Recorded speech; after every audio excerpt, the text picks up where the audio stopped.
If you enjoy being competitive and betting on your gaming skills to have a chance of winning rewards, then watch this video till the end.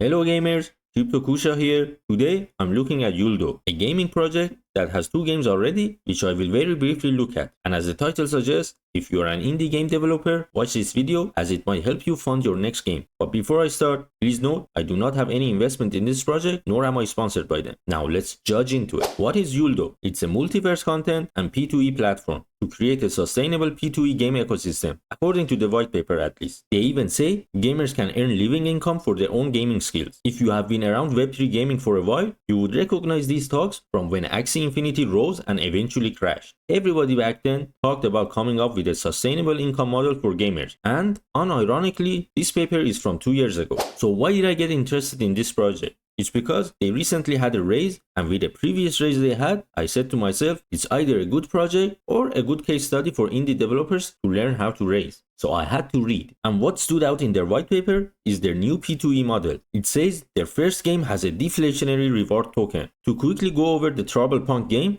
just know it's a battle royale style game with a different twist, where you have to participate in league mode to get reward. But in order to participate, you need to have a CyberGals NFT or borrow from someone who has. Then pay the league entry fee, which sometimes they say it uses the Trop token plus a USDC amount, and sometimes they forget to mention the USDC part. Then you compete in a league for about 30 minutes to 1 hour, and depending on your standing, you will be rewarded. Which again, there's a discrepancy here. Sometimes it says the top 80 and sometimes it says the top 75 are rewarded. Anyway, to explain it, let's say 100 players chip in 1000 Trop token each, and then some token is rewarded to the top players. This sum token comes from the losers, but the losers don't lose at all. They will still get 90% back and just lose 10% of what they put in. However, even that 10% is given back as lock rewards, which they can only use to purchase in-game items. So even if you end up losing a bunch of times, at the end you get to buy a new skin and continue losing with different style. It's like playing the arcades when you played and not necessarily beat the game, but you still received coupons to exchange for a plushie.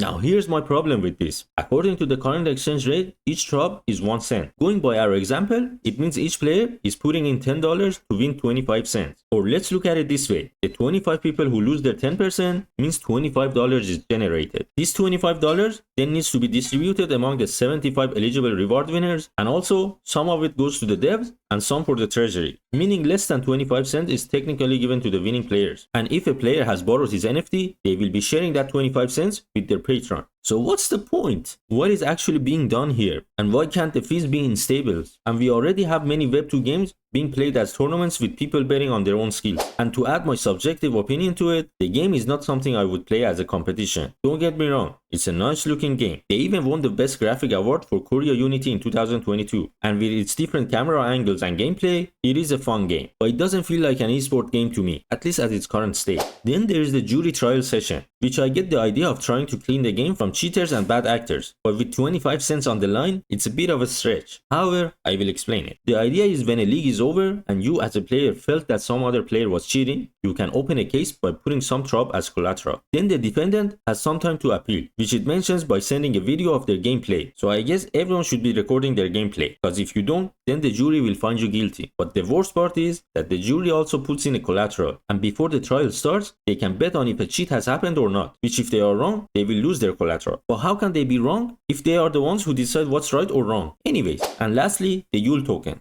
The Yooldo platform token itself, which is for governance, assets purchase, incentives, and content commissions. But for the first 2 parts, most of the explanation is a disclaimer, saying the token does not represent a share or equity in the company, or the holders are not entitled to revenues or investment returns. I respect their transparency, but who writes a white paper like this? Let's move on. To wrap this video, I'm gonna be selfish and say this is a great way for any indie developer to raise money. Yes, I don't care. I won't be investing in them, but at least we are getting free games. So I suggest build your MVP and write some kind of a white paper. Doesn't have to be good. Just read this one and you'll know the bar is set low. It has lots of repetition and many vague statements. And I still don't know what was the world's first content subscription platform going to do. However, I respect the team for coming this far from an NFT project. They have built a decent game. Actually two. I didn't talk about the second because you may have played it during the Linear Voyage campaign, but all in all, in terms of building, they are capable. But I must say, they have one of the worst logging systems. They even have a functional dashboard which shows they are dedicated to their vision. And right now, there are some events happening towards the token airdrop, so check it out as they might still be time. Although, some people are complaining about checking in for 190 days with no end date in sight, and with a 20-cent cost for each check-in, they might as well buy a CyberGaz NFT. Now let me know what you think about this project. If you are an investor, what made you jump in? And what are you expecting the team to deliver? Share your thoughts in the comment section. Thanks for watching, subscribe if you like the content.